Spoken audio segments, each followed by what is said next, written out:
Mas espesyal naman ang selebrasyon ng Pasko para sa ilan nating kababayan. Dahil sa wakas, makukumpleto na ang kanilang pamilya. Narito ang aking report. Kulang ang salita para ilarawan ang saya ni John G. Catalan. Dito kasi siya sa bansa magpapasko kasama ang kanyang pamilya. Noong nakaraang taon, sa ibang bansa siya nagdiwang ng Pasko kasama ang ilang katrabaho. Cook siya sa isang cargo ship. 7 buwan siyang malayo sa kanyang pamilya. Wala nga pong text kahit po tawag eh. Na dito siya magpapasko. Kasi po sabi po niya, January pa daw po, last week ng January. Kaya alam po namin, January pa talaga yung uwi niya. Pinilit niya po talaga siguro umuwi. So masaya ang Pasko. Opo. Masaya naman po. Masaya ka. Apa. Anong wish mo para kay Daddy? Or anong wish mo for Christmas? Sana maging masayang Pasko. Pero kahit si John G. ang balikbayan, siya rin ang abala sa paghahanda ng kanilang pang Noche Buena.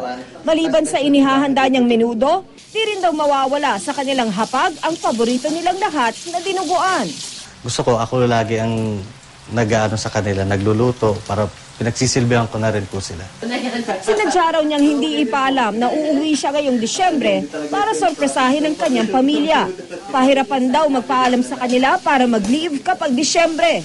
Ano bang pakiramdam na magpapasko ka dito? Napakasarap po. Na timing yung... Napakasarap po. Napakasarap ng pakiramdam kasi bihira lang sa mga nag-abroad ng napagbibigyan na umuwi ng December, ng Pasko po dito. Sa ngayon, ninanamnam ni John G. ang bawat sandaling kasama niya ang kanyang pamilya. 3 buwan pa silang magkakasama-sama bago siya umalis ulit. Ang kanyang Christmas wish, Basta lagi lang po kaming masaya, walang sakit, magkakasama, lagi lang nag-understanding sa isa't isa, ganoon po. Yun lang po. Saka sana, kahit papano na minsan wala ako, sana masaya pa rin sila.